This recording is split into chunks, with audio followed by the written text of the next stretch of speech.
Tensions around Iran have been steadily intensifying, and many analysts now believe the region is closer to open conflict than at any point in recent years. After weeks of escalating rhetoric and visible military repositioning, the United States appears to be preparing for the possibility of a large-scale confrontation.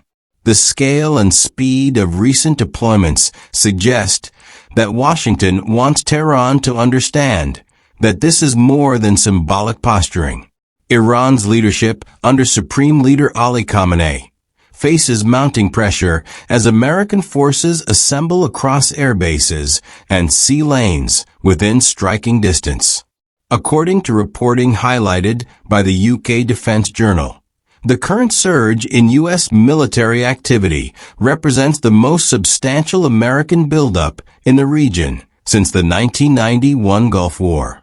Defense analysts tracking aircraft movements have described the numbers as extraordinary, with dozens of advanced airframes relocating in a matter of days.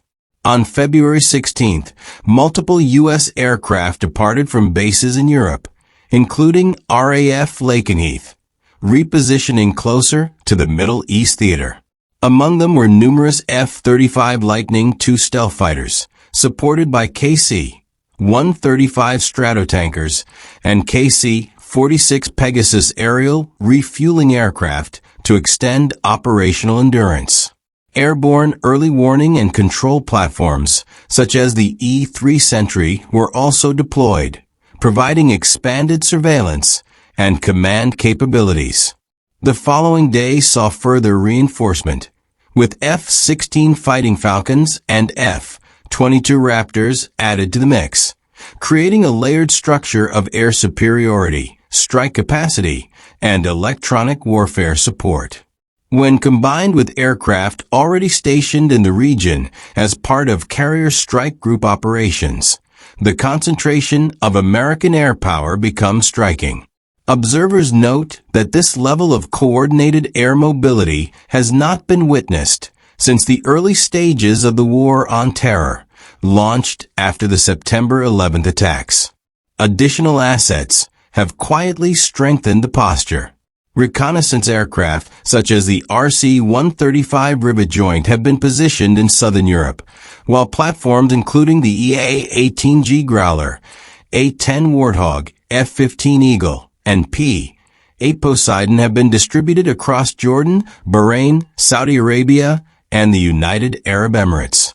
High-altitude unmanned systems, like the MQ-4C Triton, expand maritime domain awareness, ensuring that U.S. commanders maintain a continuous intelligence picture. Military analyst Preston Stewart has described the buildup as unparalleled in recent decades, surpassing even the scale of last year's limited strikes on Iranian-linked targets. Yet he also points out a notable omission. There is no comparable mobilization of large ground forces. Unlike 2003, when hundreds of thousands of troops prepared for a land invasion of Iraq, today's posture emphasizes air and naval dominance without massed infantry formations. At sea, the deployment is equally formidable. The aircraft carrier USS Abraham Lincoln has been operating in the northern Arabian Sea with its accompanying destroyers and cruisers, carrying a robust air wing that includes F/A-18 Super Hornets, F-35 Sea Fighters, EA-18G Growlers, and E-2 Hawkeye early warning aircraft. Reports indicate that the USS Gerald R. Ford is also moving toward the region, bringing additional escorts and aviation assets. Destroyers patrol the Red Sea and the Strait of Hormuz, while littoral combat ships operate closer to the Persian Gulf's narrow waterways. This naval configuration provides flexibility. Sustained strike sorties, missile defense coverage, and maritime security operations can all be conducted simultaneously. Analysts describe it as a floating arsenal capable of maintaining high-tempo operations for weeks if necessary. Despite this show of strength, Washington has signaled that it is not seeking a ground invasion. Following last year's targeted strikes on nuclear facilities, referred to as Operation Midnight Hammer, U.S. officials emphasized that their objective was to constrain Iran's nuclear program rather than occupy territory. Secretary of State Mike Pompeo reiterated that any path forward does not envision American soldiers deployed inside Iran. The message has been consistent. Air power and naval capabilities are the preferred instruments, while diplomacy remains officially on the table. Indirect negotiations in Geneva between U.S. and Iranian representatives have continued, though with limited tangible progress. White House Press Secretary Caroline Leavitt has declined to set firm deadlines, stressing that diplomacy remains the first option for President Donald Trump. Tehran, meanwhile, is not standing idle.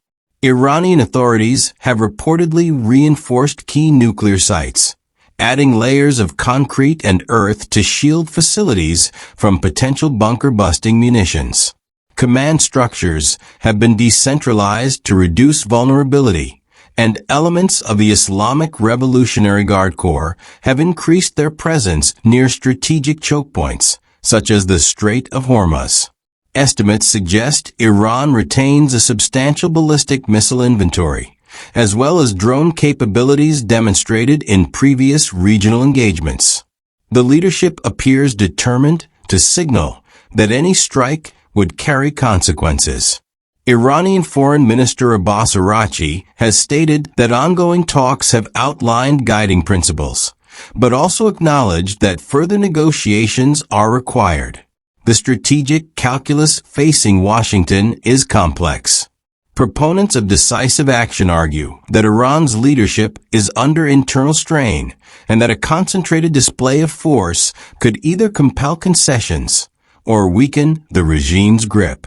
Supporters of this view point to the backing of Israel, led by Prime Minister Benjamin Netanyahu, who has long advocated maximum pressure on Tehran. Others caution that even overwhelming air power does not guarantee a swift or contained outcome.